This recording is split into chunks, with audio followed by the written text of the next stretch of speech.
The 360 layup was the signature of John Wall, the player who was on conversations for being the best point guard in the NBA, reaching milestones as soon as he got in the league, who was considered a true hope of a team that was saw as a joke in the NBA. This is the story of John Wall, who just announced his retirement this year, and for those who didn't know him will never understand how great he was on the court. Just the fact of John Wall getting to the NBA, it's already a giant W when you find out his story. He grew up with his father in jail because of murder and robbery, and when he was released because of liver cancer, he died in front of John Wall when he was only 9 years, and the only family vacation he had. It was so shocking that John Wall still have the shirt his father wore that day, and with the death of his father, and growing up in an extremely violent neighborhood, where even his friends got involved in crime, Wall began to follow the same path, stealing cars at the age of 13, getting involved in shootouts, where one time he even shot back, and being violent and fighting on the court, all during the same period of his life, what caused him to be expelled from all the teams he entered, even earning the nickname Crazy J. The sad thing is that John Wall had an absolute talent on the court. However, his attitude closed all the doors, so much so that one of the high school teams that he tried out, the Brockton High School, he didn't make the team because of his lack of ability. He didn't make it because of his posture, even though he played better than everyone else. The change only came in the third year of high school, playing for a Word of God Christian Academy, where even though it's a Christian high school, John Wall still had a terrible posture on the court. The light at the end of the tunnel just flashed when Wall's mother, that already tried everything to make him change his posture while working at multiple jobs just to support her family, bought new shoes to Wall just to play in a tournament, spending her last $200. They needed to shut the power off because of how important this $200 was for the bills of the house. And with this sacrifice that he finally realized that he needed to change. And with this tournament, instead of showing violence, he showed an amazing level of playmaking, dishing the ball to his teammates along with a dominant defense, especially for a point guard, the exact change that he needed to finally get the college offers. He got offers from Duke, Kansas, Georgia Tech, but he decided to go to Kentucky because of the coach John Calipari, who coached in college an amazing guard, as great as John Wall was, a guard none other than Derrick Rose, joining a roster that would have DeMarcus Cousins, Eric Bledsoe, and Patrick Patterson. All of them played in the NBA. Wall had 16 points per game, 6 assists, leading the team in both points and assists. They got eliminated in the Elite 8, but Wall got his nominations like SEC Player of the Year, SEC All-Tournament MVP, and AP NCAA All-American First Team. And many people consider him the best college player, and many of them were right, because after his only college season, he was the first pick of the 2010 draft selected by the Washington Wizards. And in his rookie year, he already shown he was the Wizards' future. His first game wasn't that amazing, 14 points with only 6 makes of 19 shots, with also 9 assists and 3 steals, but was the following games that he really showed off. In his third game, he got 29 points, 13 assists, and almost got a triple-double, getting 9 steals in this game, a career record already on his third game. But this wasn't a problem, because 8 days after, he would get his triple-double with 19 points,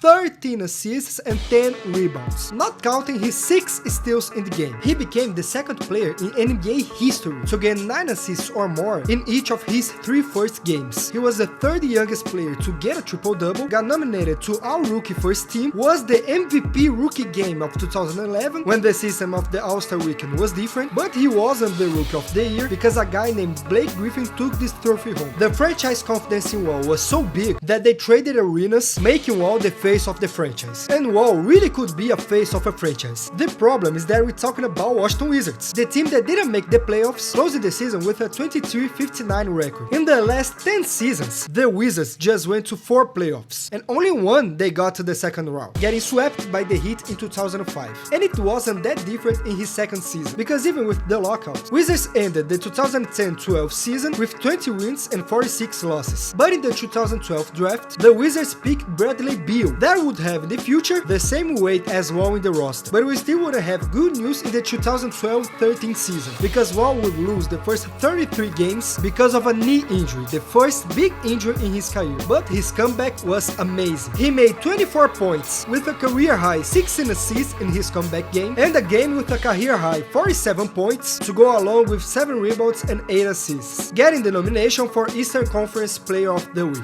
But the Washington Wizards kept being the Washington Wizards. Wizards, winning only 29 games. For y'all understand how important Wall was and how weak the Wizards were, only 5 of the 29 wins in this season were in the 33 games that Wall was out. The other 24 wins were when Wall was on the court. And because of this value for the franchise, he signed a 5-year Supermax for $80 million. And this contract instantly paid out. Not just for John Wall, he was the All-Star Game bench and won the dunk contest and kept his high production on the court. Like the game with 16 assists along with 17 points, 3 rebounds and 2 steals, closing the season with averages of 19 points, 8.8 assists, 4 rebounds and 2 steals, but also for the Wizards with the first time since 2008 making their way to the playoffs as the 5th seed of the conference with 44 wins and 38 losses. And after eliminating the Bulls in 5 games, they went to the second round that they didn't go since 2005, losing to the Paul George Pacers, a roster that really were way better than these Wizards, but they went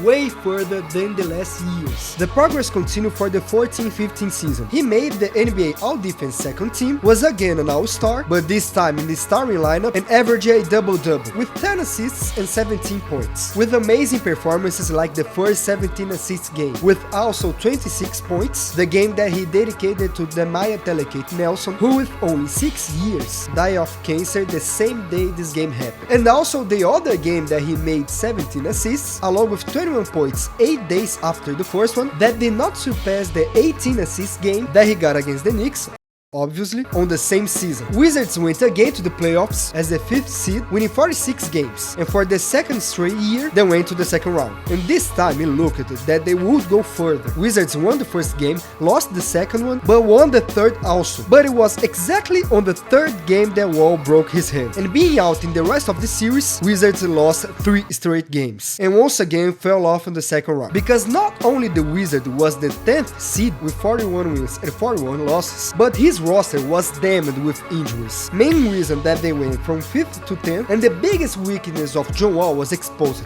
his jump shot. Attacking the basket and defending, he got great numbers. Like the game against the Celtics that he made 36 points, 13 assists and 7 steals, and the 41-point game against the Warriors. But when he got forced to shoot, he wasn't that good, making less than 40% of the shots in the first 14 games. But this season didn't stop John Wall, because the next one will be the best of his career. Just on the 16-17 season, Wall became the franchise leader of assists, franchise leader of steals, broke his record scoring 52 points against the Orlando Magic, broke his assist records with 20 assists in the same game, and for the first time got nominated for the All-NBA third team. Closing this season with career high average of points, assists and steals, with 22 points per game, 10.7 assists, and exactly 2 steals per game. Great reason why the Wizards made to the playoffs, being the 4th seed with 49 wins and 33 losses. They would get revenge against the Hawks on the first round, eliminating them with 6 games with a performance of 42 points from John Wall, and they almost won the Celtics on the second round, with Wall getting a 3-point shot in the last 4 seconds of the game, but the Celtics managed to win, eliminating the Wizards in Game 7. That was the first time that Wall got in conversations of being the best point guard in the league, especially with how greater the Wizard was this season compared to the last one. And the main reason why Wall signed a contract extension, also gained a max contract, but this time for 4 more years for $171 million. But sadly, it's with this contract that started the John Wall's career downfall. The first year was for the 17-18 season. The same season, Wall passed the 10,000 points, the 5,000 assists, had the best 3-point percentage of his career, and the Wizards went again to the playoffs as the last seed, being eliminated again in the first round. But that was also the same season that he got out for 2 months because of another knee surgery that he needed to go through. And with this bad season compared to the last one, when the Wizards started with 2 victories, but also with 9 losses, the team started to talk that John Wall just played for his stats. He didn't focus on the team game, but those talks quickly ended, because after getting another surgery, but this time in the heel, that almost made him lose his feet because of an infection post-surgery, but during his recovery time, he slipped getting out of the shower, and because of that, he ruptured his Achilles tendon. And because of this wave of bad luck, the 19 season that he would already lose, the 2020 games that was not affected by the COVID, he would also not play, and the 1920 season was exactly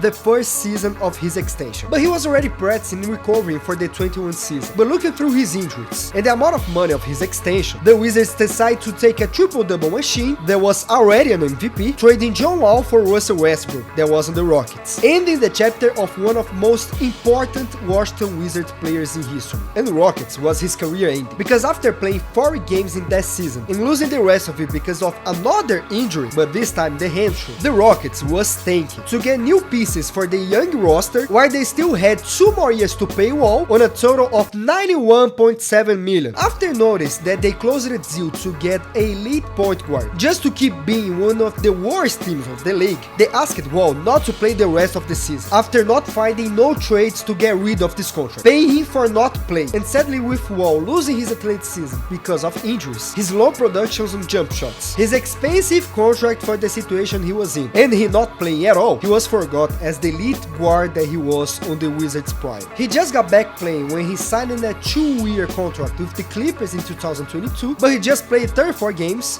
with averages of 11.4 points, 5.2 assists, and less than 1 steal per game, just to get traded back to the Rockets that would waive him. Rockets owner gotta be his biggest hater, and after 2 years not stepping on the court, Wall finally announced his retirement on August 2025, also announcing a time after that he would be an Amazon Prime Video analyst. This story is way more of a player that got destroyed by injuries. Wall made a team that was a complete joke, went to playoff series that they didn't go in years, in consecutive editions. He always increased it year by year, and I can guarantee that if he was on a better franchise, or even bigger franchise, that could get better players to increase his game, he could even get to the Hall of Fame with some titles. And the craziest part, maybe he wouldn't get so much devastating injuries. Wizards could have been a champion in the modern era. And you could also be a champion subscribing and getting a like in this video. If you stayed till here, there's no reason not getting me this free help. And also checking out the other video that's in your screen right now. I'm PsychoBC, till the next time, peace!